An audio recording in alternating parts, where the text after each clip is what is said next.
একলা জীবন একলা মরণ, একলা চলতে কিসের ভয়। একলা জীবন একলা মরণ, একলা থাকতে কিসের ভয়। এই দুনিয়ার মানুষগুলো কেউ তো কারো নয়। এই দুনিয়ার মানুষগুলো কেউ তো কারো নয়। একলা জীবন একলা মরণ, একলা চলতে কিসের ভয়। এই দুনিয়ার মানুষগুলো কেউ তো কারো নয় গো। এই দুনিয়ার মানুষগুলো কেউ তো কারো নয়। স্বার্থ ছাড়া কেউ চলে না, মনের কথা কেউ বোঝে না। স্বার্থ ছাড়া কেউ চলে না, মনের কথা কেউ বোঝে না। কারো দুঃখ দেখলে আবার করে দুঃখীর অভিনয়। কারো দুঃখ দেখলে আবার করে দুঃখীর অভিনয়। এই দুনিয়ার মানুষগুলো কেউ তো কারো নয়। এই দুনিয়ার মানুষগুলো কেউ তো কারো নয়। একলা জীবন একলা মরণ, একলা চলতে কিসের ভয়। এই দুনিয়ার মানুষগুলো কেউ তো কারো নয় গো। এই দুনিয়ার মানুষগুলো কেউ তো কারো নয়। যে বুঝবে তোমার মনের কথা, মুছে দেবে সকল ব্যথা। যে বুঝবে তোমার মনের কথা, মুছে দেবে সকল ব্যথা। সে আল্লাহর সাথে বলো কথা, থাকবে না কোনো ভয়। সে আল্লাহর সাথে বলো কথা, থাকবে না কোনো ভয়। এই দুনিয়ার মানুষগুলো কেউ তো কারো নয়। এই দুনিয়ার মানুষগুলো কেউ তো কারো নয়। প্রাণ পাখি তুমি ওরে, আপন আপন বলিস যারে। ও প্রাণ পাখি তুমি ওরে, আপন আপন বলিস যারে। মরার পরে রাখবে গোরে, ভুলে যাবে দুদিন পর। মরার পরে রাখবে গোরে, ভুলে যাবে দুদিন পর। এই দুনিয়ার মানুষগুলো কেউ তো কারো নয়। এই দুনিয়ার মানুষগুলো কেউ তো কারো নয়। একলা জীবন একলা মরণ, একলা চলতে কিসের ভয়। একলা জীবন একলা মরণ, একলা থাকতে কিসের ভয়। এই দুনিয়ার মানুষগুলো কেউ তো কারো নয় গো। এই দুনিয়ার মানুষগুলো কেউ তো কারো নয়। উপস্থিত সম্মানীয় সুযোগ্য আজকের এই জলসার স্বনামধন্য সভাপতি, মঞ্চে উপবিষ্ট আলেম ওলামাবৃন্দ, দূরদূরান্ত থেকে আগত সম্মানীয় অতিথিবৃন্দ, আমার সম্মুখে বসে থাকা বিভিন্ন এলাকা থেকে ছুটে আসা দিনদার ইমানদার মুমিন ভাই সকল, এবং পর্দার অন্তরালে প্রজেক্টের মাধ্যমে দেখনেওয়ালি সম্মানিতা মা ও বোনেরা, প্রথমে সেই মহান মুনিবের দরবারে প্রশংসা করি যে মহান মুনিব আমাদেরকে একটি মাদ্রাসা কেন্দ্রিক আয়োজিত মাহফিলে কোরআন ও হাদিসের আলোচনা এবং বাস্তবায়নের লক্ষ্যে যিনি আমাদেরকে একটা সুযোগ দিয়েছেন, সে আল্লাহ সুবহানাহু ওয়া তাআলার শুকরিয়া আদায় করি, বলি আলহামদুলিল্লাহ। ভাই, এত লোক আছেন, আল্লাহর প্রশংসা করবেন না? একটু সবাই জোরে বলেন আলহামদুলিল্লাহ। আজকে আমার আলোচ্য বিষয় কোরআন কি। কোরআন আল্লাহ সুবহানাহু ওয়া তাআলা আমাদের দিলেন কেন? কোরআন মানলে আমাদের ফায়দা কি আছে? 2-3টা পয়েন্ট, বেশি লম্বা পয়েন্ট করব না। আচ্ছা, আমাদের আসমানি কিতাব যে গ্রন্থ, সে আসমানি কিতাবের নাম আমরা সকলে জানি, তাই তো? কি ভাই, আসমানি কিতাব আমাদের কিতাবের নাম কি? কোরআন। জোরে বলেন রে ভাই, আহা আফসোস। ওই জন্য আমি প্রত্যেক জায়গাতে কথাটা বলি, অনেক জায়গাতে যেখানে মুখ খুলেন না দেখবেন যখন খেলার মাঠ যখন তৈরি হয়, ফুটবল খেলা হয় কি হয় না? আপনার এদিকে ফুটবল খেলা হয় না? হয়তো। কটা প্লেয়ারে লাথায়? কটা? 22টা, তাই তো?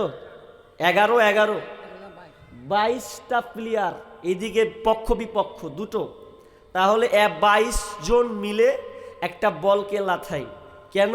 ও গোলকিতে ভরার জন্য, তাই তো? আচ্ছা, এত লোক যে চারদিক থেকে ওকে দেখে, দর্শক উৎপেতে বসে থাকে, চেয়ে থাকে কখন গোল হবে। কিন্তু এরকম কি দেখেছেন যে আপ গোল হবে, জোরে জোরে গোল চিল্লা? কেউ বলে কি? কেউ বলে না। দর্শক তার অনুভূতি, প্লেয়ারের পায়ের অবস্থা বুঝে নেই। যখন দেখবেন গোলকির মিডিলে, গোলকি যে ধরেছে, গোলকি আছে, যখন বলটা যখন ঢুকে যায়, ঢুকে গিয়ে যত চারদিকে দর্শক আছে, যেমন ঢুকবে তেমনি একটা শব্দ আসবে, কি? গোল! চিল্লাবে না? গোটা মাঠকে তোর পার করে দেবে। আচ্ছা, কে বলেছিল ওকে গোল বলতে? 1 পয়সা লাভ হয়েছে ওর।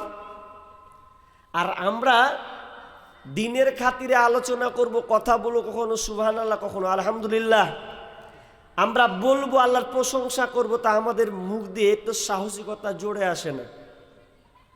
তাহলে কোনো কাজ হবে? কথা বলবেন ইনশাআল্লাহ। আচ্ছা, আমাদের আসমানি কিতাব যে গ্রন্থ,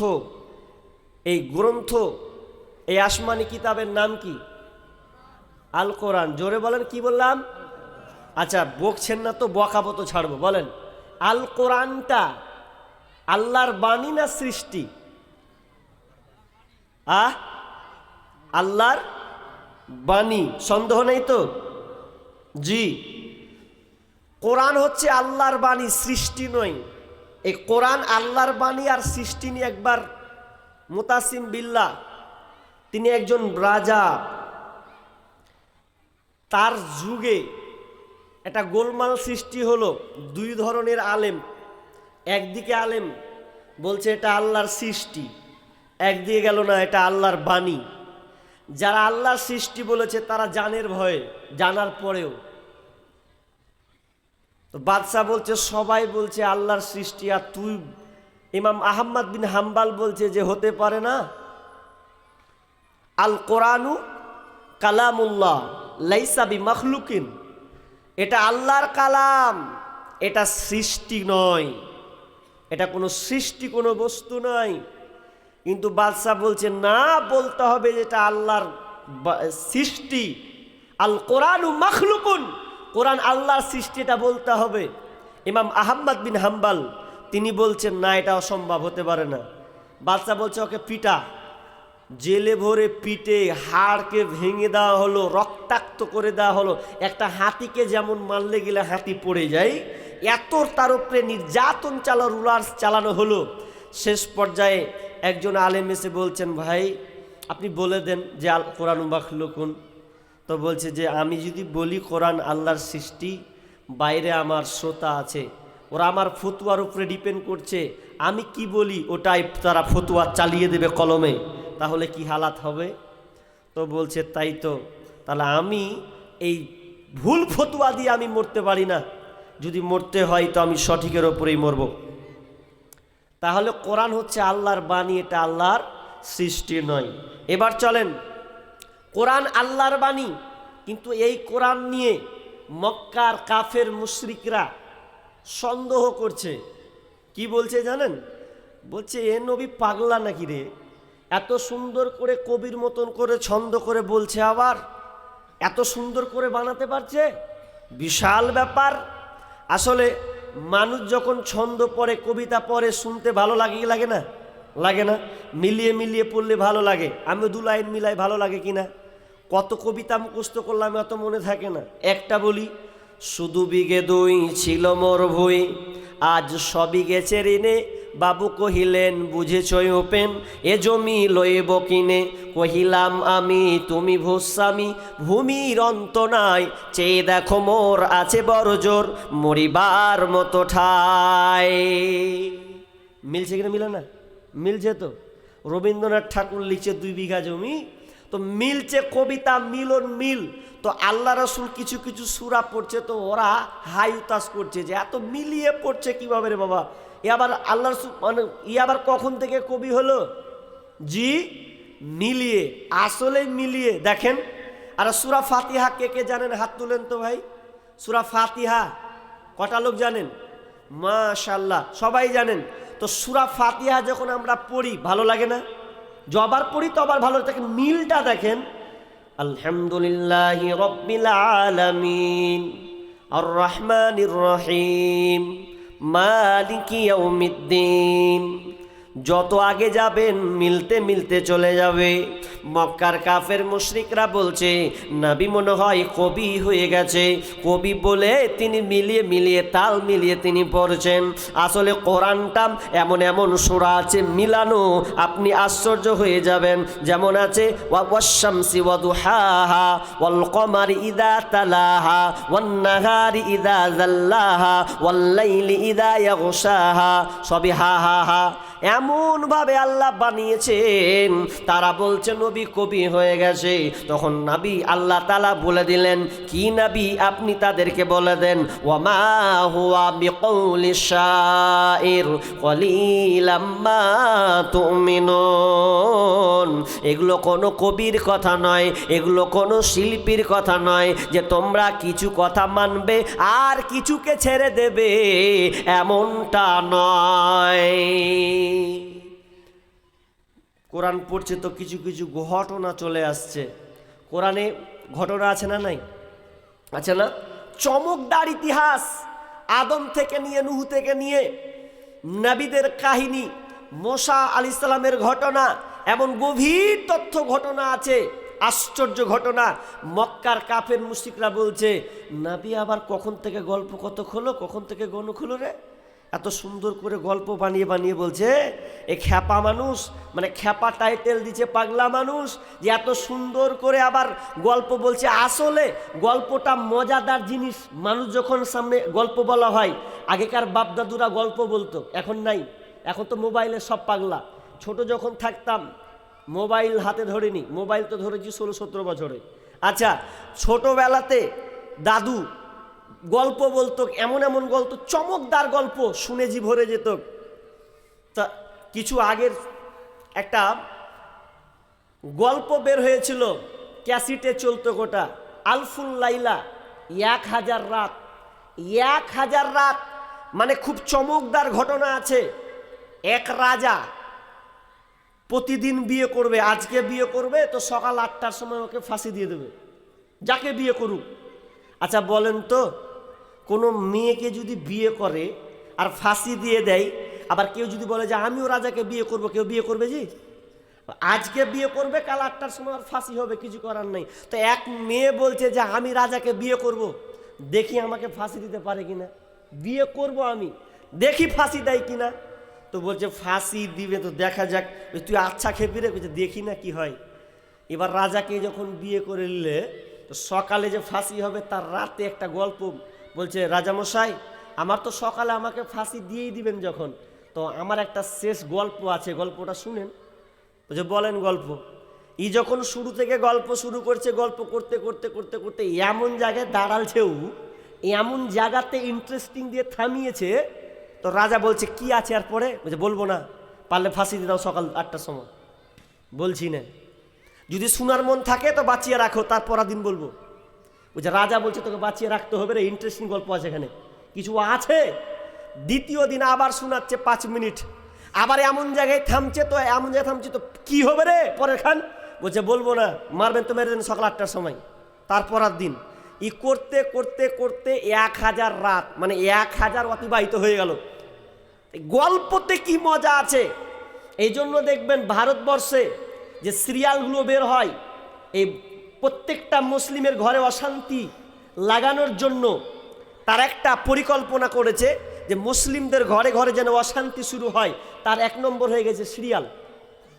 সিরিয়ালে পাঠ হয়, পর্ব হয়, 5 মিনিট 10 মিনিট 15 মিনিট পর্ব হবে। এমনভাবে পর্বটা শেষ হবে, কোন মা খালা কয়েছে যে কিরণকে কখন কি করলে রে, কেন মনে হয় দেখবো।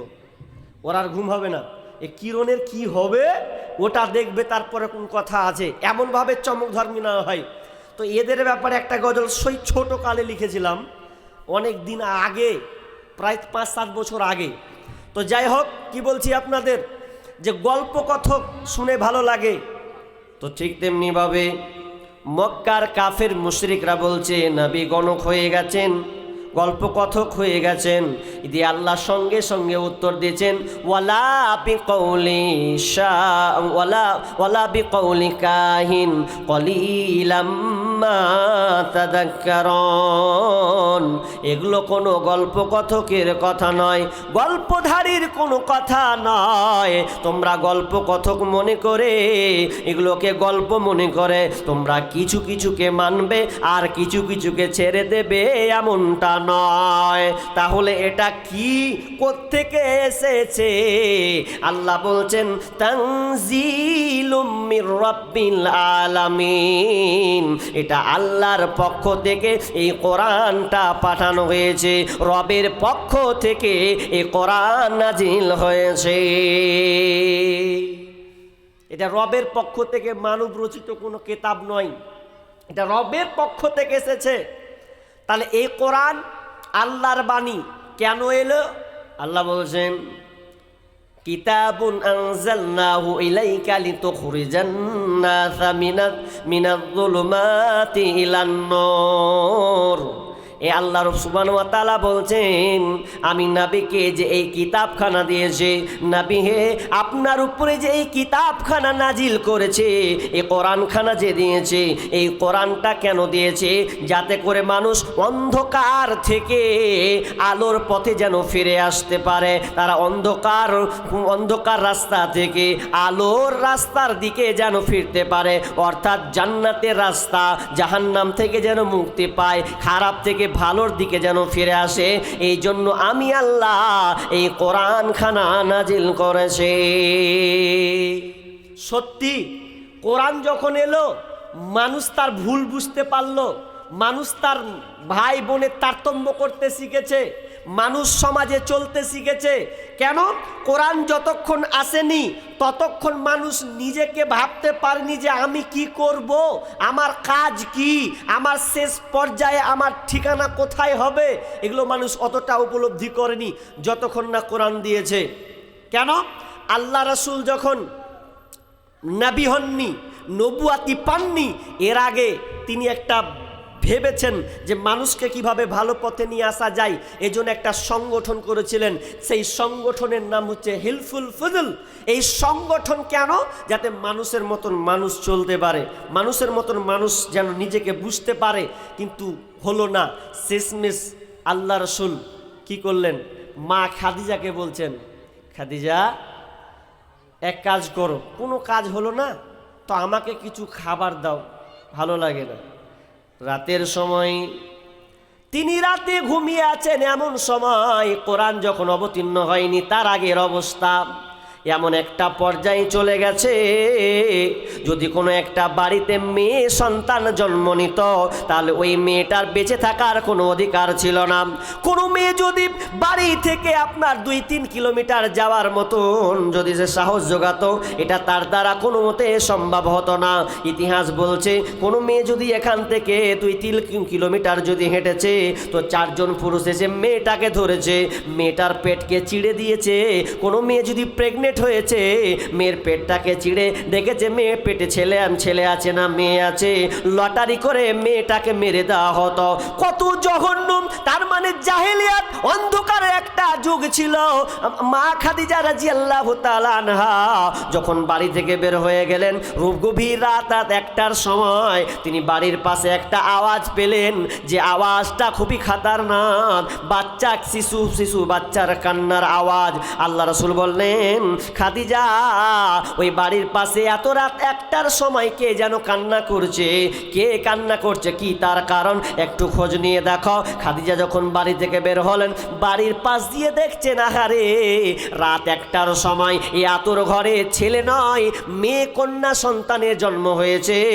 এই জন্য ওই মেয়ের বাপ ওই বাচ্চাটাকে গলা টিপে এখনই মেরে দিল। বিশ্বনবী তখন নবী হননি, খাদিজা এসে বলছেন, ও আমার স্বামী, আপনি যে আমাকে খোঁজ নিতে বললেন কি হয়েছে শুনলেন? ওই বাড়িতে বাচ্চা আপনার ছেলে নয় শিশু কন্যার জন্ম হয়েছে, ওই জন্য মেয়ের বাপ গলা টিপে আতুর ঘরে তাকে মেরে দিল। তখন আরও চোখ দিয়ে পানি ঝরঝর করে বিশ্বনবী ঝরছে। এবার তিনি বলেন, খাদিজা দাও আমাকে কিছু খাবার দাও, আমি গাড়ি হেরাতে চলে যাব, আমি আল্লাহকে ডাকবো। ইমাম বুখারী আলাইহি রহমান তিনি বর্ণনা করছেন, তিনি বলছেন 1 দিন নয় 2 দিন নয় 1 মাস নয় 2 মাস নয়, টানা 6 মাস গাড়ি হিরাতে তিনি আল্লাহকে ডাকতে লাগলেন। আর ডাকার ফলে তিনি আল্লাহ সুবহানাহু ওয়া তাআলা তাকে কোরআন দান করলেন।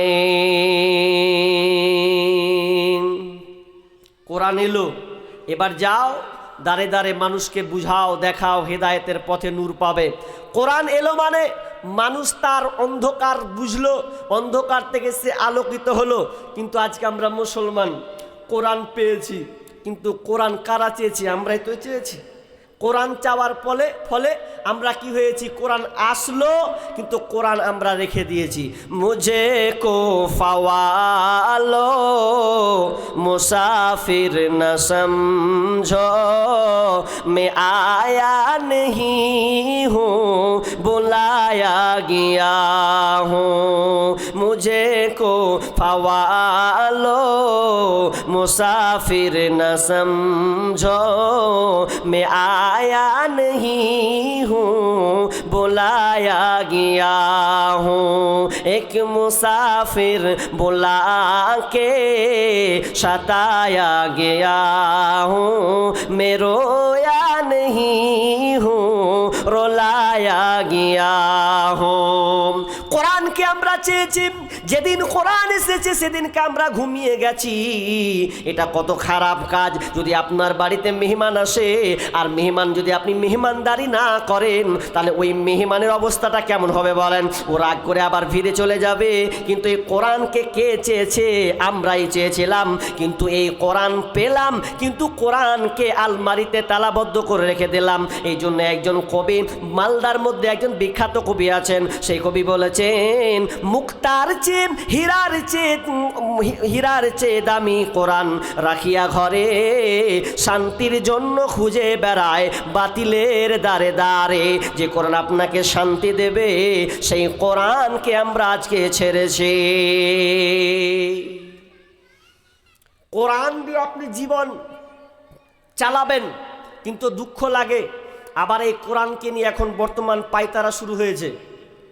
1885 সনে একজন নাস্তিক বেঈমান চাঁদমল ছোপরা এবং শীতল সিং নামে 2 জন ব্যক্তি, তারা হাইকোর্টে মামলা করেছিল কোরআনের বিরুদ্ধে, যে এই কোরআনকে বিলুপ্ত করে দেওয়া হোক, এ কোরআন চলবে না, ভারতবর্ষে কোরআনকে বাস্তবায়ন করতে দেওয়া হবে না, এটাকে রিজেক্ট করে বাতিল করে দেওয়া হোক। হাইকোর্টে আপিল করা হলো, ফলাফল কোনো লাভ হয়নি, কিছুই হয়নি। শুধু তাই নয়, কাশ্মীরের একজন বেঈমান মুসলমানের বাচ্চা, কিন্তু মুসলমান তো বলাই ঠিক নয়, সেই বেঈমানের বাচ্চা সালমান রুশদি, তিনি কি করেছিলেন? কোরআনের বিরুদ্ধে একটা বই লিখেছিলেন। সেই বইটার নাম হচ্ছে দ্য স্যাটানিক ভার্সেস। জানেন তো এই বইটার অর্থ হচ্ছে কি? কোরআন হচ্ছে শয়তানের কাব্য গ্রন্থ। এই নওজুবিল্লাহ মিন যালিক বলেন, এই কোরআন শয়তানের কাব্য গ্রন্থ। তিনি এই বইটা লিখে এই ইহুদির বাচ্চারা তাকে ভারতের ইন্ডিয়ান টাকা প্রায় 2,20,00,000 টাকা তাকে প্রাইজ দিয়েছিলেন, পুরস্কার করেছিলেন। কি লিখেছিলেন জানেন বইয়ে? আল্লাহর নামে এত তাচ্ছিল্য ভাষা, নবীর ব্যাপারে এত গালমন্দ করেছেন। শুধু তাই নয়, বলছে এই কোরআনে জিহাদের কথা আছে, যে কাফিরদেরকে হত্যা করে দাও। আরে মামুর বেটা, তুই আগে কোরআন পড়তে পড়তে আগে হাদিসকে তালাশ কর। জিহাদ বলতে কি বোঝানো হয়েছে? উত্তরপ্রদেশের একজন পণ্ডিত, হিন্দু পণ্ডিত, যার নাম স্বামীলক্ষ্মী শঙ্করাচার্য, তিনি একটি গ্রন্থ লিখেছিলেন, কিতাব। সেই কিতাব নাম হচ্ছে দ্য হিস্টোরি ইসলামিক টেররিস্ট, এরকম একটা বই লিখেছিলেন যে ইসলাম হচ্ছে ইসলাম এটা সন্ত্রাসবাদী মূলক, মানে ইসলাম সন্ত্রাসবাদী তৈরি করে ইতিহাস, এরকম একটা বই লিখেছিলেন। তো তিনাকে একটা বই গিফট করা হয়েছিল যে না, আপনি যেটা বই লিখেছেন ভুল। তিনি আবার কোরআনকে রিসার্চ করতে লাগলেন, গবেষণা করতে লাগলেন যে আমি মনে হয় ভুল লিখেছি না ঠিক লিখেছি। এখন উনার বক্তব্য আপনারা পাবেন। স্বামীলক্ষ্মী শঙ্করাচার্য উত্তরপ্রদেশের একজন ভালো হিন্দু পণ্ডিত, তো তিনি ভুল বলেছেন যে না আমার লেখা ভুল হয়েছে, আমি এটা প্রত্যাহার করলাম। তিনি বলছেন না, ইসলাম হচ্ছে শান্তির ধর্ম, এতে জঙ্গিবাদ শিখাই না, সন্ত্রাসবাদ শিখাই নাই, বরং ইসলাম একটা শান্তির ধর্ম। কিন্তু আজকে আফসোস লাগে, এই কোরআনকে যারা বাজেয়াপ্ত করার চেষ্টা করছে, নিভিয়ে দেওয়ার চেষ্টা করছে। গত পরশু দিনকে আমি দেখলাম একজন ভদ্রলোক, কি বলবো ওকে, মনে হয় মালদার কোনো আশেপাশের কার লোক আছে, ও আবার কি বলছে জানেন? ও বলছে যে হাইকোর্টে, সুপ্রিম কোর্টে, লোকসভাতে আলোচনা হোক যে কোরআনকে যেন মুছিয়ে দেওয়া হয়। এটা 2-3 দিনের কথা। এই যে বিল পাস হলো, কি এই যে বিল পাস হয়েছে, আমাদের বাপদাদার সম্পত্তি, ওয়াকাফ সম্পত্তি পাস হওয়ার পরে পরে সাহস পেয়ে নিল কি যে কোরআনকে বাজেয়াপ্ত করে দেওয়া হোক, নিভিয়ে দেওয়া হোক। তিনি কি বলছেন জানেন? বলছে এই কোরআনকে নিভিয়ে দিতে হবে। আরে তোমার মতন কত বেঈমানকে দেখলাম, তুমি কোথাকার হে যে তুমি বলছো এই কোরআনকে বাজেয়াপ্ত করে দেওয়া হবে, মিটিয়ে দিতে হবে? এটা কোনো মুসলমানের বাচ্চা বসে থাকতে পারে না এরকম কথা। শুধু তাই নয়, আর একটা কথা তাদের যোগ করেছে, বলছে যত জঙ্গিবাদ আছে, সন্ত্রাসবাদ আছে, এই জঙ্গিবাদের সন্ত্রাসবাদগুলোকে ইনকাউন্টার করে মারতে হবে, ইনকাউন্টার করে মারতে হবে। তাই একজন ফোনে বলছে যে হ্যাঁ তুই ইনকাউন্টার করে মারবি তো কাকে? নাম বল, কোন সম্প্রদায়, কোন সেই দল, কোন সেই জাতি, কোন সেই সম্প্রদায় বল। ও বলছে ওটা বলা যাবে না। কেন? তোমার সাহস এতখানি বলতে পারলে তো এইটুখানি বলতে পারবে না? বলছে ওটা ফোনে বলবো না। কাতে বলবো? বলছে ওটা সামনে ডাইরেক্ট আসলে বলবো। আরে তুমি মামুর বেটা সবই তো বলে দিছো। মুসলিমদেরকে টার্গেট করে বলা হচ্ছে ইনকাউন্টার করে মারতা, মানে একদম ধরে ধরে মারো। আচ্ছা, কোনো মুসলমানের বরদাস্ত হবে? আমরা আজকে কোরআনকে ছেড়ে দিয়েছি। আরে পারলে কোরআনের ভুল বের করো না, দেখি না কোথায় কোরআনের ভুল আছে। তুমি কোথাকার? কানাডার একজন বিখ্যাত প্রফেসর, যার নাম হচ্ছে গ্যারি মিলার, নাম শুনেছেন? আপনি ইউটিউবে সার্চ দেন, উনার বক্তব্য এখনো পাবেন। গ্যারি মিলার তিনি বলেছিলেন, একজন খ্রিস্টান পাদ্রী, তিনি বলেছিলেন আমি কোরআনের ভুল বের করে ছাড়বো, কোরআনের ভুল বের করবই। আমি অনেক ধর্মগ্রন্থের ভুল বের করেছি, আর সামান্য কোরআনের পারবো না। তিনি ইংলিশ অনুবাদ নিলেন, অনুবাদ নেওয়ার পর এবার শুরু করছে তো ওরে আল্লাহ, প্রথম শুরু হয়েছে সূরা ফাতিহা, মানে কি উপত্যমণিকা আরম্ভ দিয়ে শুরু হয়েছে প্রশংসা দিয়ে, আলহামদুলিল্লাহি রাব্বিল আলামিন। যখন তিনি এই বাক্যটা, যখন তিনি আয়াতটা পড়লেন, পড়ার পর তর্জমা দেখছেন, আহারে এটা কেমন একটা কিতাব, যেই কিতাবে প্রশংসা দিয়ে শুরু হয়। কিন্তু অন্যান্য ধর্মগ্রন্থ আমি দেখেছি প্রশংসা দিয়ে শুরু নয়। আমি অনেক কিতাব ঘেটেছি প্রশংসা দিয়ে শুরু নয়, কিন্তু এই কোরআন এমন একটি আজব কোরআন যে সর্বপ্রথম আল্লাহর প্রশংসা দিয়ে শুরু হয়েছে। শুধু তাই নয়, তিনি চ্যালেঞ্জ করেছেন কোরআনের ভুল বের করার জন্যে। তখন আবার তিনি সামনে এগিয়ে গেলেন, যখন সূরা বাকারাতে প্রথমে যখন ঢুকলেন, যালিকাল কিতাবু লা রাইবা ফীহি হুদাল লিল মুত্তাকিন। এটা এমন একটা কিতাব, যেই কিতাবের মধ্যে কোনো ভুল ত্রুটি, কোনো সংশয় তোমরা বের করতে পারবে না। যখন এই তর্জমাটা তিনি ইংলিশ অর্থ তর্জমা যখন দেখলেন, তিনি তাজ্জব হয়ে গেলেন। আমি কোরআনকে চ্যালেঞ্জ করতে গেলাম, তো কোরআন পাল্টা আমাকে চ্যালেঞ্জ করছে যে এর মধ্যে তোরা ভুল বের করতে পারবে না। আমি তো কপাকাত হয়ে গেলাম, কোরআনকে চ্যালেঞ্জ করতে গেলাম, কোরআন পাল্টা আমাকে চ্যালেঞ্জ করে। তার মানে তো আজব একটা কোরআন। পড়তে সূরা মারিয়ামকে যখন পেয়ে গেলেন, তিনি একজন খ্রিস্টান লোক, যে আমরা খ্রিস্টান হয়ে মারিয়ামের ব্যাপারে তো বাইবেলে কিন্তু আলোচনা নাই, কিন্তু এমন একটা কোরআন যেই কোরআনে মারিয়ামের পুরো হিস্টোরি, ইতিহাস তুলে ধরা হয়েছে। তার মানে যা তা কোনো এটা কোরআন গ্রন্থ নয়, এটা সত্যি, এটা এমন একটা গ্রন্থ আমি যত গ্রন্থ পড়েছি এর মতন বিকল্প গ্রন্থ আর পৃথিবীতে দেখি নাই। তখন তিনি সঙ্গে সঙ্গে তিনি কালেমা পড়েছিলেন, আশহাদু আল্লা ইলাহা ইল্লাল্লাহ ওয়া আশহাদু আন্না মুহাম্মাদার রাসূলুল্লাহ। চ্যালেঞ্জ করতে গেল, পাল্টা মুসলমান হতে হলো।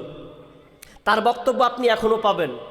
তিনি ইসলামের দাওয়াত দিচ্ছেন, এখন বর্তমান রানিং ইসলামের দাওয়াত দিচ্ছেন। তাহলে কোরআন আমরা বুঝতে শিখলাম না যে কোরআন কি দিল আমাদেরকে, কি আছে এর মধ্যে। দেখেন যত লোক আপনারা বসে আছেন, আমি যদি হাত তুলতে বলি মনে হয় 100%-এ যদি 2-4-5% উঠবে যে কোরআন পড়তে জানি। উঠবে কি উঠবে না? একবার দেখা যাক, দেখবো, একবার ট্রাই করব। আচ্ছা বলেন তো কে কে কোরআন পড়তে পারেন? কটা উঠেছি? তার মানে এটা হাস্যকর বিষয় নয়, এটা আমাদের দুর্বলতা। কোরআন জানতে হবে। আরে আপনার ছেলে মাস্টার করাচ্ছেন, এই জন্য আপনি খুব গর্বিত। আপনার ছেলে ইঞ্জিনিয়ার, আপনার ছেলে ডাক্তার, প্রফেসর, এই জন্য আপনি খুব গর্বিত, আমার ছেলে ইঞ্জিনিয়ার, এটা নিয়ে আপনার খুব গর্ব হয়। কিন্তু আপনার ছেলে যে কোরআন পড়তে পারে না, এই জন্য কি আপনার লজ্জা লাগে না? লজ্জা হয় না একবার যে আমার ছেলে মাস্টার হওয়ার পরেও, ডাক্তার হওয়ার পরেও, ইঞ্জিনিয়ার হওয়ার পরেও একটা কোরআন পড়তে পারে না? তো বলছে ওটা আরবি, যে ওটা আরবি, তাই? আচ্ছা তোমার বেটা আবার ইংলিশে যখন সুন্দর করে বলবে, তখন ওটা আবার তোমার বেটার উপরে ফরজ হয়ে গেছিল? আমি বলছি না ইংলিশ শিখবেন না, মাস্টার বানাবেন না, ডাক্তার বানাবেন না, এমন কথা আপনাকে বলিনি। তবে শোনেন, যারা গার্জেন আছেন, বিষ্ণু বলছেন মা নাহলা ওয়ালিদুন ওয়ালাদান মিন নাহলিন ফাআফদালা মিন আদাবিন হাসান। রাসূল সাল্লাল্লাহু কি বললেন? যারা গার্জেন তারা সন্তানকে পৃথিবীর যা কিছু দেখ না কেন, যত কিছু তাকে দেওয়া হোক না কেন, সবচাইতে শ্রেষ্ঠ জিনিস যদি সন্তানকে দেয় সেটা হচ্ছে সুশিক্ষা দেওয়া। সন্তানকে সুশিক্ষা দেওয়া হয়তো সবচাইতে মহামূল্যবান জিনিস এই বাপ মা দিয়ে গেল।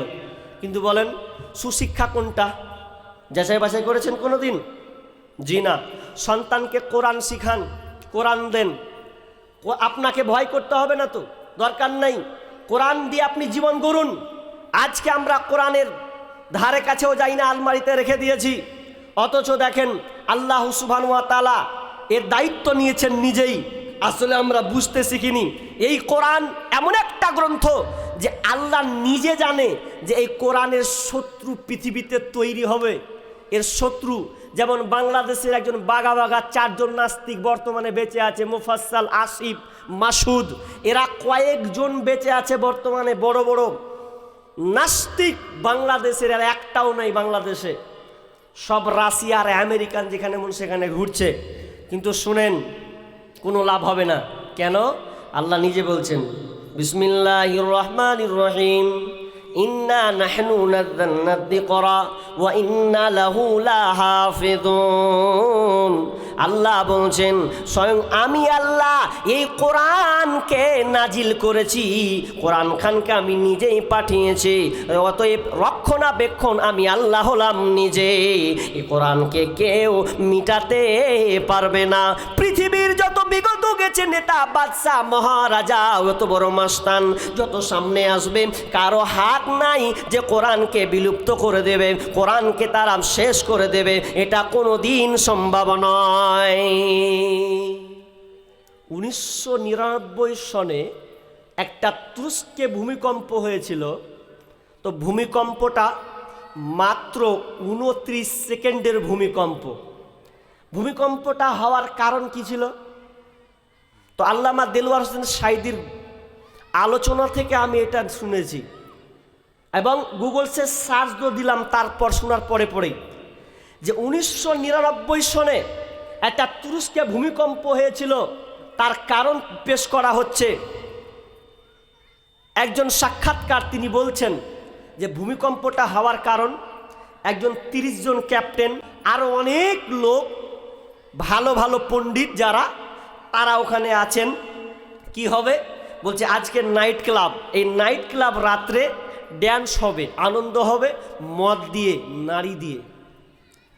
তা একজন জেনারেল ক্যাপ্টেন একজন জেনারেল বলছে ক্যাপ্টেন, গাই ক্যাপ্টেন শোনো, কি বলছেন? বলছে এখানে কোরআন আছে তো?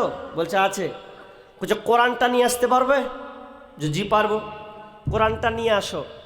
কোরআন যখন নিয়ে আসা হচ্ছে তো কোরআনে বলছে এক কাজ করো, আচ্ছা তুমি তো কোরআন পড়তে পারো, তো কোরআন সূরা হিজর 9 নম্বর আয়াতটা বের করো তো। ক্যাপ্টেন ভয় খেয়ে গেছে, এই তো আজীব প্রশ্ন করছে, 9 নম্বর আয়াত খুলবো মানে? এই যে বুঝতে পেরে গেছে মাল গোলমাল আছে, তখন বলছে আমি এগুলা সব বলতে পারবো না, জানি না। তখন ওই জেনারেল বলছে যে আমাকে দাও, আমি সূরা হিজরের 9 নম্বর আয়াতটা বের করলাম। বলছে কি পড়া আছে বলতে পারবে? বলছে তাও বলতে পারবো না। পড়ছে ইন্না নাহনু নাযালনা যিকরা ওয়া ইন্না লাহু লাহাফিজুন। কি অর্থ পারবে? বুঝে না, আপনি পড়েন। বলছে এ কোরআন নাকি রক্ষণাবেক্ষণ আল্লাহ নিজেই করবেন, আল্লাহ নিজে এটি কোরআনে রক্ষণাবেক্ষণ আল্লাহ নিজে সিস্টেমা বানিয়ে পৃথিবীর বুকে পাঠিয়েছেন, নাজিল করেছেন, আর এ দায়িত্ব আল্লাহ স্বয়ং নিজে নিয়েছেন। তাহলে আমি আজকে আল্লাহকে চ্যালেঞ্জ করলাম, দেখি আল্লাহর কতখানি ক্ষমতা আছে যে আমি এই কোরআনের পাতাকে ছিঁড়ব, ছিঁড়ার পর ওই 9 নম্বর আয়াতটাকে ছিঁড়ে কুটি কুটি করে আমি এই যত মেয়ে আছে, এই মেয়েরা যারা ড্যান্স নাচছে, উলঙ্গ পোশাক পরে আছে, তাদের পায়ে আমি ছুঁড়ে দেব, দেখি আল্লাহ কি করতে পারে। জেনারেল ক্যাপ্টেন তো ভয় খেয়ে গেছে, ভাই তুমি তো যার সঙ্গে পাঙ্গা লিছো আল্লাহর সঙ্গে তো চারটিখানি ব্যাপার নয়। তখন তিনি কি করলেন? বলছে আমি এখানে আর থাকবো না। যখন তিনি ওই নাইট ক্লাব থেকে বের হচ্ছেন, বের হওয়ার পর পুরো আকাশ যেন নীল কালো বর্ণের হয়ে গেছে, অন্ধকার হয়ে গেছে। তিনি সাক্ষাৎকারে বলছেন এতটা অন্ধকার হয়ে গেল, আমি তো আশ্চর্য হয়ে গেলাম, ধ্বংস হলো কি হলো।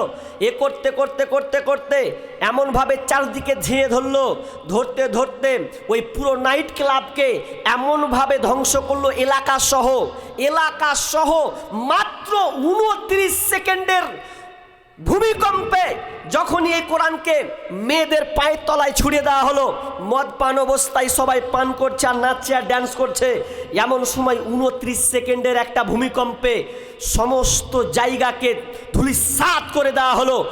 50,000 লোককে একসঙ্গে নিয়ে নিলেন। 50,000 লোক সেদিনকে মারা গিয়েছিল একটা 29 সেকেন্ডের ভূমিকম্প। শুধু তাই নয়, এই ক্যাপ্টেন বলছেন সাক্ষাৎকারে, তিনি মিডিয়ার সামনে বলছেন যে এই ভূমিকম্পের ফলে কি হলো, 300 জন মেয়ে খালি জেনারত অবস্থায় ছিলেন, 300 জন মেয়ে জেনা উলঙ্গ অবস্থায় তাদের লাশ পাওয়া গেছে। কোরআনের সঙ্গে আপনি পাঙ্গা দিবেন? কোরআনে কি আছে কি নেই আজকে আমরা বর্তমান মুসলমান চিনলাম না। যদি আগুন লেগে ধ্বংস হয়ে যায়, যদি আগুন লেগে ধ্বংস হয় পৃথিবীর সব বইয়ের দোকান, তবু বিশ্ব থেকে হারাবে না পবিত্র কোরআন, তবু বিশ্ব থেকে হারাবে না পবিত্র কোরআন। কেমন করে করবে কোরআন ধ্বংস? আগুনের তেজ আছে বিশ্বভরা অগণিত কোরআনের হাফেজ। কেমন করে করবে কোরআন ধ্বংস? আগুনের তেজ আছে বিশ্বভরা অগণিত কোরআনের হাফেজ। তারা ছাপাবে আসমানি গ্রন্থ, তারা ছাপাবে আসমানি গ্রন্থ, রাখবে ইসলামের মান, তবু বিশ্ব থেকে হারাবে না পবিত্র কোরআন, তবু বিশ্ব থেকে হারাবে না পবিত্র কোরআন। কোরআন কোনোদিন ধ্বংস করতে পারবে না। তাহলে কোরআনকে আমাদেরকে শিখতে হবে। কোরআনে কি আছে? একজন ইংরেজ পয়সাওয়ালা লোক, কোটি টাকার কোনো অভাব নেই, ডাক্তারকে দেখাচ্ছে, ওর রোগ ভালো হয় না। তো ইংরেজ লোকটা বলছে যে কোথায় ভালো হবে, একটু পরামর্শ লওয়া যাক। একজন বলছে যে ওই গ্রামের একটা মৌলবি আছে, তো ওই মৌলবির কাছে যাও, ওই মৌলবিটা কিছু না কিছু ওই কোরআন থেকে তার ফলাফল পাওয়া যাবে। তাই নাকি? যাই যে দেখি মসজিদের পাশে মৌলবি শিখাচ্ছে আলিফ বা তা সা জিম হা খ শিখাচ্ছে। তুই বলছে কি এমন লাভ পড়ছে, একদম ঘর পড়ছে গো, বুঝতে পারি না। বলছে কে? বলছে আমি অমুক এসেছি। বলছি আমার রোগ ভালো হচ্ছে না, তো আপনার কাছে নাকি এর সমাধান আছে, তো আপনি দেন তো। বলছে আমার কাছে আবার কি সমাধান আছে, আমি কোরআন, কোরআন আমাদের, কোরআন দিয়ে আমরা জীবন গড়ি, কোরআনে যা আছে সেটা আমরা ফলো করি, মেনে চলি। তো বলছে এখান থেকে কিছু উপকার হয় কি না? বলছে দেখো তুমি হচ্ছে ইংরেজ মানুষ, এটা হচ্ছে আরবি, তাই এক কাজ করা যায়, তোমাকে একটা ইংলিশ অনুবাদ দিচ্ছি, এই ইংলিশ অনুবাদ দিয়ে তোমার যে রোগ আছে এই রোগটা তুমি বের করো, পেয়ে যাবে, ইনশাআল্লাহ পেয়ে যাবে। যে ঠিক আছে তাই হলো।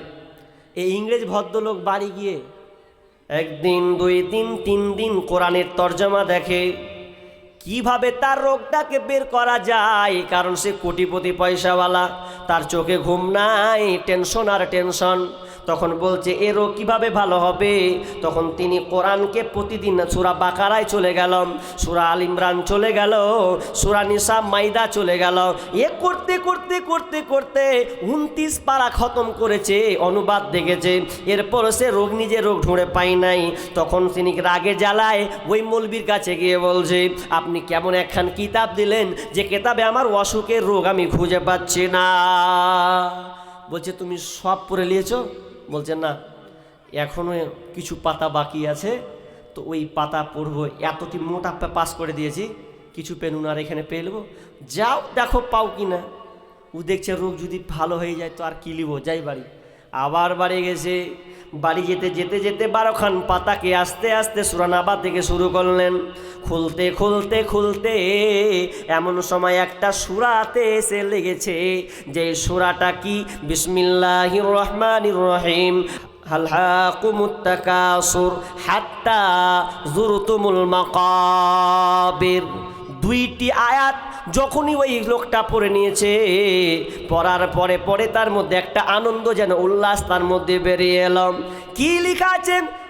লেখা আছে আল্লাহ সুবহানাহু ওয়া তাআলা বলছেন আলহাকুমুত তাকাসুর হাত্তা যুরতুমুল মাকাবির। যারা দুনিয়াতে প্রাচুর্যতার সঙ্গে লড়েছে, যারা ধন সম্পদের পিছে পড়ে আছে, এ দুনিয়ার মোহে যারা পড়ে আছে, আর কতক্ষণ পর্যন্ত যারা প্রাচুর্যতার লড়াইয়ের সঙ্গে আছে, সংগ্রামের সঙ্গে আছে, ওরা শান্তি পাবে না অতক্ষণ পর্যন্ত। হাত্তা যুরতুমুল মাকাবির, যতক্ষণ না তার পা কবরে গেছে, কবরে যতক্ষণ না ঢুকেছে ও কোনোদিন শান্তি পাবে না। যখনই আয়াতটা পড়া সূরা তাকাসুরে যখনই ঢুকে যাওয়া, বিকট একটা চিৎকার শুরু করেছে ইংরেজ লোকটা, বলছে আমি পেয়ে গেছি পেয়ে গেছি পেয়ে গেছে। স্বামী দৌড়েছে বলছে, স্ত্রী দৌড়েছে বলছে স্বামী আমার কি আপনি পেলেন? বলছে আমি পেয়ে গেছি রে, পেয়ে গেছি, আমার রোগের ওষুধ পেয়ে গেছে। মেয়ে দৌড়েছে বলছে আব্বা আপনি কি পেলেন? বলছে আমার রোগের অসুখ পেয়েছি রে বেটি, আমি পেয়ে গেছি। এত আনন্দ উল্লাস, বলছে এখন বুঝতে পারছি আমি দিনে কোটি টাকা ইনকাম করি, এত টাকা ইনকাম করে এরপরে আমি যেন শান্তি পাই না। তার মানে আমার দুর্বলতা হচ্ছে আমি টাকার পিছনে ছুটে গেছিলাম, আমি প্রাচুর্যটার মধ্যে ডুবে গেছিলাম, এই জন্যে আমার মনে শান্তি নাই, আর এটা কোনোদিন শান্তির বস্তু নয়। অতএব আমি আর এই বেলাইনের দিকে যাব না, তাহলে আমার টেনশন কমবে, আমি শান্তির আরামে ঘুমাতে পাবো। কোরআন সমাধান দিয়ে দিলে, ইংরেজ লোক তার সমাধান পেয়ে গেল। তো আমরা মুসলমান, আমরা কি সমাধান পাব? জি, কোরআন আমরা মানলে কি সমাধান? কোরআন মানি না বলেই তো আমাদের সমাজে অশান্তি চলছে। না, কোরআন পড়েন, আফসোস লাগে। একটা উদাহরণ বলি আপনাকে, আপনার ছেলে যদি বাইরে পড়াশোনা করে, আর পড়াশোনা করার পর যদি আপনার ছেলে আপনাকে লেটার দেয়, চিঠি, ভালো করে বুঝেন, লেটার চিঠি দিয়েছে, আপনি গরিব মানুষ, চাষি মানুষ, বেটাকে ইংলিশ মিডিয়ামে পড়েছেন, তো বেটা ইংলিশে একটা লেটার চিঠি পাঠিয়েছে বাড়িতে। এখন আপনি কৃষক মানুষ, কি বুঝবেন? এও বুঝেন না, বিও বুঝেন না। এখন আপনি বলছেন এ আবার কোন ভাষা রে? আপনি কি লিখেছে বেটা এই জন্য আপনার দিলটা ধারাস করছে, আমার বেটা কি লিখেছে আমাকে জানতেই হবে, জানতেই হবে, জানতেই হবে। এই জন্য ছুটছেন কোথায়? যে ইংলিশ টিচার, যে ইংলিশ মাস্টার, দৌড় মারছেন, স্যার একটু দেখেন না আমার বেটা বাইরে থেকে একটা লেটার পাঠিয়েছে। কি পাঠিয়েছে দেখেন, আমার একখানটাই বেটা কি পাঠিয়েছে দেখেন। তো পড়ছে, তো বলছে যে তোমার বেটা অমুক তারিখে আসবে, তো অমুক কিছু টাকা দরকার আছে, এগুলোই পাঠিয়েছে। তো আপনার ভেতরটা কত আকতি বিকতি করছে যে আমি জানবই যে এখানে কি লেখা আছে, আমার বেটা পাঠিয়েছে। তো এই জন্য আপনি খুব খুব খুঁজছিলেন, খুব জানার চেষ্টা করছিলেন। আচ্ছা বলেন, কোরআনটাকে পাঠিয়েছেন আল্লাহ, যে কোরআন পাঠিয়েছেন, তো আপনার কি একবারও দিল জাগে না যে আল্লাহ যিনি আমাকে বানিয়েছেন, সৃষ্টি করেছেন, সে আল্লাহ কোরআনে কি লিখেছেন একটু জানার ইচ্ছা হয় না আপনার? আপনার মন চাই না যে কোরআনটা একটু পড়ি, একটু কিছু জানি? জি না, কোরআনটা পড়ুন, জানুন কি লেখা আছে। কিন্তু আজকে হতভাগা আমরা দুনিয়াবি যত পেছনে আছে, কোরআনটা কি আছে এটা আমরা ব্যবহার করার, আমরা সমাধান বের করার আমরা চেষ্টা করতে পারছি না। সময় থাকতে সময় কোরআন পড়ো, আমার নবী রাস্তা ধরো, চইলা গেলে সময় তোমার ফিরে পাইবা না। কত কিছু পারো রে বন্ধু, কোরআন পারো না, মইরা গেলে জান্নাত পাইবা এত সোজা না, মইরা গেলে জান্নাত পাইবা এত সোজা না। কত কিছু পারো রে বন্ধু, কোরআন পারো না, মইরা গেলে জান্নাত পাইবা এত সোজা না।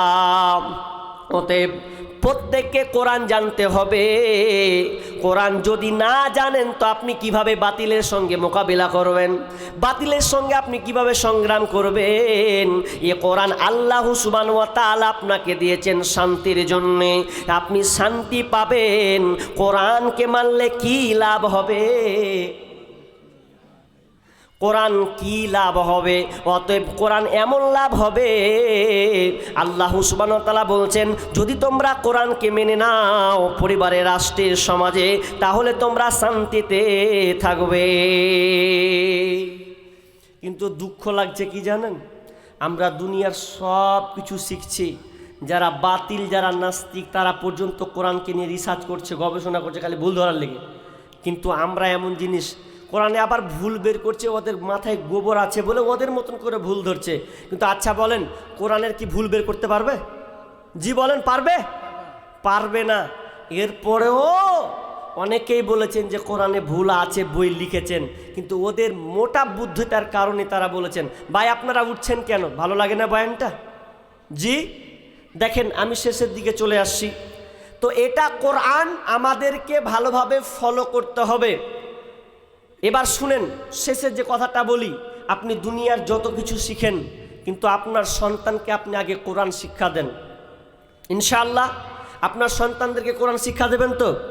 জি, আপনি মাস্টার করেন, ডাক্তার করেন, প্রফেসর করেন, ইঞ্জিনিয়ার করেন, সব কিছু করেন, আমার সমস্যা নেই, কিন্তু তার সাথে একটু কোরআন শিক্ষা দিন, যাতে করে আপনি বাপের সম্মানটা পান, মায়ের মর্যাদা আপনি পান। এই জন্য সন্তানকে আপনি কোরআন শিক্ষা দেন। আজকে সন্তানেরা কথা শুনে না কেন? দেখেন, অনেক গার্জেনরা আমরা কি করছি, মেয়েদেরকে বরখায় ভরছি, ঠিক আছে, ভালো কথা, এটা আমার আপত্তি নেই, বরখার মধ্যে রাখছি, কিন্তু বরখার মধ্যে যে রাখছেন, কিন্তু ওই মেয়েকে যদি আপনি কোরআন শিক্ষা না দেন, ওই মেয়েটার বরখার মর্যাদা রাখবে না। কথাটা বুঝেননি? যত স্টেশন যাই, মালদা থেকে শুরু করে কিষানগঞ্জ পর্যন্ত যত স্টেশনে নেমেছি, দেখছি ওরে আল্লাহ রে আল্লাহ, বরখা পরে ট্রেন থেকে নামছে, তো নামার পরে জোড়া জোড়া নামছে। বুঝেননি? জোড়া জোড়া, একটা করে ছেলে আছে তো একটা করে মেয়ে আছে। বরখা পরে আছে তো মেয়ে ছেলেকে সঙ্গে করে, আরে তুই বরখা পরা মেয়ে আবার সঙ্গে তোর প্রেমিক হয়ে গেল কি করে? জি, তার প্রথম কারণ কি জানেন? আমরা মেয়েদেরকে মোবাইল দিইনি, কোরআন দিইনি, কোরআনের পরিবর্তে মোবাইল দিয়েছি। কোরআন পড়াতে পারিনি, কিন্তু ওর হাতে মোবাইল দিয়েছি। এই মোবাইল দেওয়ার কারণে আজকে মেয়েরা বরখার গর্দানকে উড়িয়ে দিয়েছে। কথা বুঝেননি? বরখার যে মান সম্মান আজকে আমাদের মুসলমান মেয়েরা শেষ করে দিয়েছে। এজন্য আমি একটা কথা সব জায়গাতে বলি যে তসলিমা নাসরিনের বোরখা পরা আর আপনার বেটির বোরখা পরার কোনো পার্থক্য নাই, সমান। বলবেন কেন? তসলিমা নাসরিন যখন বাংলাদেশ থেকে ভারতে আসে নিজের জানকে বাঁচানোর জন্য, তো সেদিন বোরখা পরে ভারতে এসেছিল। বোরখা পরে যেতে চিন্তার কেউ না পড়ে। তো আপনার মেয়ে ওই সেম বোরখা পড়ছে ওর দেহকে রক্ষা করার জন্য নয়, ওর বাপ মা, ওর প্রতিবেশী, ওর আত্মীয় থেকে নিরাপদ থাকার জন্য বোরখা পড়ছে, যাতে প্রেমিকের সঙ্গে দেখা করবো ধরা না পড়ে যাই। জি খবরদার, এরকম কাজ করবেন না। আপনার মেয়েকে আপনি বোরখার মধ্যে রাখুন। এই জন্য এবার একটা গজল সঙ্গীত লিখেছি এবছরে, যে আজকে মোবাইলটা এমন একটা ভাইরাসে পরিণত হয়েছে, আপনার মেয়েকে আপনি মোবাইলে কোরআন বাদ দিয়ে আপনি ওই মেয়েকে মোবাইল দিয়েছেন। এই জন্য সাবধান হন, সাবধান। মোবাইল দেওয়ার কারণে আজকে বর্তমান মেয়েরা রসাতলে চলে যাচ্ছে, বাপ মাকে পর্যন্ত ফাঁকি দিয়ে চলে যাচ্ছে, আপনি কিছু ঠেকাতেও পারবেন না। এই আবার কেমন যুগ আইলো রে, ইমানকে খাইলো। এই আবার কেমন যুগ আইলো, যুবক যুবতীর মোবাইলে চলছে শুধু হেল্লো। এই আবার কেমন যুগ আইলো রে, ইমানকে খাইলো। এই আবার কেমন যুগ আইলো, রং নাম্বারে ফোন করিল, রিসিভ করিল মেয়ে, প্রথম লগ্নে প্রেম কাহিনী উঠালো জমিয়ে। আর দ্বিতীয় লগ্নে প্রেম আগুনে দুজনকে পুরাইল। এই আবার কেমন যুগ আইলো রে, ইমানকে খাইলো। এই আবার কেমন যুগ আইলো, মেয়ে নিল মোবাইল হাতে, ফেসবুক চালাবে তাই, ওয়েটিংরত বসে আছে প্রেমিকই তাহার। মেয়ে নিল মোবাইল হাতে, হোয়াটসঅ্যাপ চালাবে তাই, ওয়েটিংরত বসে আছে প্রেমিকই তাহার। আর সারা রাত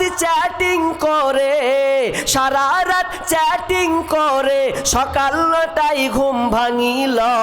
এই আবার কেমন যুগ আইলো রে, ইমানকে খাইলো।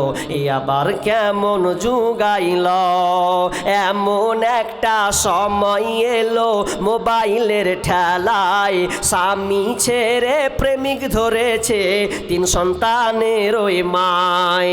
এমন একটা সময় এলো মোবাইলের জ্বালায়, স্বামী ছেড়ে প্রেমিক ধরেছে 3 সন্তানের ওই মায়। আল্লাহ যা শরম বিক্রি করে, হায়া শরম বিক্রি করে, নতুন সংসার যে বাঁধিল। এই আবার কেমন যুগ আইলো রে, ইমানকে খাইলো। এই আবার কেমন যুগ আইলো না।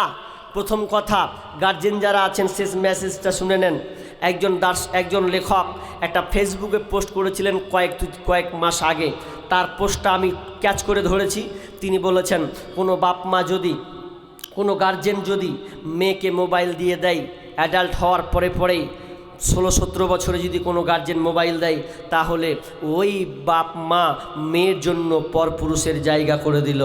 অতএব মোবাইল নয়, মোবাইলটা প্রয়োজনে দেন, কিন্তু পারলে আপনার মেয়েটাকে, আপনার সন্তানকে আগে কোরআনটা দেন। তাহলে দেখবেন কোরআন দিলে ওই মেয়েটাও সঠিক রাস্তায় থাকবে এবং আপনি ভালো প্রজনন তৈরি করতে পারবেন, ভালো প্রজনন তৈরি করতে পারবেন। আপনারা বলছেন যে হ্যাঁ এখন আসতে মানুষ হয় না, সব মানুষ কেন তৈরি হয়েছে? তো মানুষ তৈরি হওয়ার এটাই কারণ যে ভালো ফ্যাক্টরিতে হয় না, ভালো মা যে আপনি পাচ্ছেন না। তাহলে ভালো মা তৈরি করতে গেলে মাদ্রাসার দরকার, ঠিক না? মাদ্রাসা থেকে ভালো ছেলে ভালো মেয়ে পয়দা হবে। কিন্তু আজকে আমরা এই মাদ্রাসাগুলোকে গুরুত্ব দিচ্ছি না। যত একাডেমি, যত ইউনিভার্সিটি, যত স্কুল, যত আপনার কিনা জেনারেলের দিকে এতটা প্রাধান্য দিয়েছি, কিন্তু আমরা মাদ্রাসাগুলোকে এমন পর্যায়ে নিয়ে চলে গেছি, আরে আমরা চাইছি আপনার কল্যাণের জন্য, আমার 1 পয়সা লাভ নাই, আমার 1 পয়সা লাভ নাই।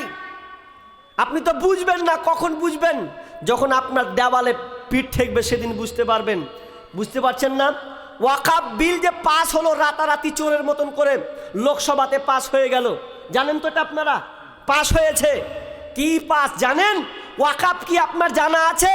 এই ওয়াকাফ ভারতবর্ষে যত সম্পদ আছে, এই ওয়াকাফের সম্পত্তি 1.2 লক্ষ কোটি। এত টাকা মাসিক ইনকাম হবে আপনার সম্পদ থেকে, আপনার বাপদাদার সম্পদ থেকে। শুধু তাই নয়, পশ্চিম বাংলাতে প্রায় লিখছেন যে মাসিক আয়, ওয়াকাফের সম্পত্তি থেকে যদি মাসিক আয় বের হয় তো মিনিমাম 900 কোটি টাকা বের হবে। এত সম্পত্তি ওরা হাতে নিয়ে নিয়েছে। এখন বিল পাস হয়ে গেছে। এখন বলুন, পাস হয়ে তা আমাদের কি? তোমার কি? তোমার বাপ দাদু যে এই কবরস্থানে শুয়ে আছে, কবরস্থান আছে তো পাশে, আছে না নেই? আছে। এই কবরস্থান সেদিন আপনার যখন নজর দিবে এই শুকনেরা, সেদিন বলবে এখানে গোলমাল আছে, এখানে আর কাউকে মাটি দিতে দেওয়া হবে না। সেদিন আপনি কিছু করতে পারবেন না। কেন? বিল পাস হয়েছে তো। পাস হওয়ার পরে পরে 300 বছর পুরানা একটা কবরস্থান 20 একর জমি দখল করে নিল। আপনারা দেখেছেন? আপনি আশ্চর্য হয়ে যাবেন। তো আস্তে আস্তে তারপরে আজকে দেখলাম একটা বিশাল বড় মাদ্রাসাকে তারা অ্যাটাক করেছে, এখানে আর মাদ্রাসা করতে দেওয়া হবে না। কি করবেন আপনি? বিল পাস হয়েছে তো। আপনি ঘুমান। এখন ঘুমিয়ে কোনো লাভ হবে না। সজাগ সোচ্চার হতে হবে, আন্দোলন করতে হবে, এর ব্যাপারে আরও স্টাডি করতে হবে, জানতে হবে। এই বাপদাদার সম্পদ আমাদের আবার ফিরিয়ে নিয়ে আসতে হবে। আছে সম্ভব। আমরা তো সেই মুসলমান, যেই মুসলমান 750 বছর ভারতবর্ষে রাজত্ব করেছি। আমরা সেই মুসলমান। আজকে আমরা ঘুমিয়ে আছি, ইমানের দুর্বলতা হয়ে গেছে। দুর্বলতা নেই? যেই বাপ দাদুরা টাকা পয়সা দিতে কোনো দিন দ্বিধাবোধ করেনি, সঙ্গে সঙ্গে দিয়ে দিয়েছেন। আজকে মসজিদ মাদ্রাসাগুলোকে পয়সা চাইতে হয়। দে বাপ, দে বাপ। আমি কেন চাইব? আপনার ভবিষ্যতের লক্ষ্যে আপনি এই মাদ্রাসাগুলোকে একটা ভবিষ্যৎ উজ্জ্বল করে যাবেন। আপনার ধন সম্পদ থেকে প্রতিষ্ঠানে আপনি দান করে যাবেন। আপনি মরে গেলে এই সাদকায়ে জারিয়া আপনি পেতে থাকবেন। মানুষ ভাবছে দান করলে মরার পরে সাদকায়ে জারিয়া পাবো। এটা খুব হাদিস শুনেছেন, ইজা মাতাল ইনসানু ইনকাতা আনহু আমালুহু ইল্লা মিন সালাসা। খুব শুনেছেন হাদিস না? এটাও শুনে রাখেন ভালো করে। যাদের ধন সম্পদ আছে, টাকা পয়সা আছে, খুব বাহাদুরি করছেন, কিছু দিয়ে গেলেন না, মরে গেলেন তো দে বলছেন মরে গেলাম, বেটারা সব খাবে আর লুটে পুড়ে খাবে। শুনে রাখেন, আপনার ওই ধন সম্পদ থেকে যদি আপনার বেটারা ওই আপনার টাকা বেলাইনে চালায়, হারাম জায়গায় যদি সে চালায়, কবরে শুয়ে শুয়ে আপনাকে বাটাম খেতে হবে। এটা মনে রাখিয়েন। মনে করিয়েন না যে বেটারাকে দিয়ে দিলাম মানে আমি খালাস। জি না, মরার পরে ওই পাপের সাদকায়ে জারিয়া আপনাকে ভোগ করতে হবে। কিছু করার নেই। অতএব দান করতে শিখুন। দান করলে কমে যায় না, দান করলে আর অর্থ সম্পদ আল্লাহ বৃদ্ধি করে দেন। তো কেউ আছেন এই মাদ্রাসা শুনলাম অনেক পুরাতন, এই দক্ষিণ দিনাজপুর পড়ছে নাকি এটা? হ্যাঁ, 1943 সালে প্রথম শুরুয়াত স্থাপিত হয়েছে। তাহলে আপনারা বলেন তো, এতদিনকার পুরোনা, নিশ্চয় আপনারা এই মাদ্রাসাকে ভালোবাসেন। সে হিসাবে আমি একজন মুসাফির হিসাবে আমি আপনাদের কাছে অনুরোধ করছি, মা বোন আপনারা যারা আছেন, আল্লাহর হস্তে আপনাদের যতটুকু কুলাই, অথবা আপনারা যে এই আপনাদের দিকে লক্ষ্মী ভাণ্ডারের টাকা দেয়, লক্ষ্মী ভাণ্ডার আছে, ওই লক্ষ্মী ভাণ্ডারের জন্য আমি ওই মায়েদের কাছে আবেদন করব, মা আপনি 12 মাস লক্ষ্মী ভাণ্ডারের টাকা পান, শুধু একটা মাস আল্লাহ রাস্তায় অফ করে দেন, এই মাদ্রাসায় দেন মাত্র 1000 টাকা। আমি তার জন্য প্রাণ খুলে দোয়া করব। ভাই জালসা তো 2 দিন আছে, বুঝতে পারছি, জানি না আজকে প্রথম দিন, দ্বিতীয় দিনটা ভালোই হয়। তো আমি প্রথম দিন হিসাবে, মুসাফির হিসাবে, আল্লাহ রাসূল সাল্লাল্লাহু আলাইহি ওয়াসাল্লাম বলছেন মুসাফিরের দোয়া আল্লাহ কবুল করেন। সে হিসাবে কেউ আছেন আল্লাহর হস্তে মায়ের জন্যে, এ মাদ্রাসায় আব্বার জন্যে, সন্তানের জন্যে, আপনি বিপদে আছেন, যেই বিপদ আপনি আল্লাহ ছাড়া কাউকে বলতে পারছেন না, এরকম বিপদে আছেন, কেউ আছেন কোন আল্লাহর বান্দা, আল্লাহর হস্তে প্রথম একটা লোক 10,000 টাকা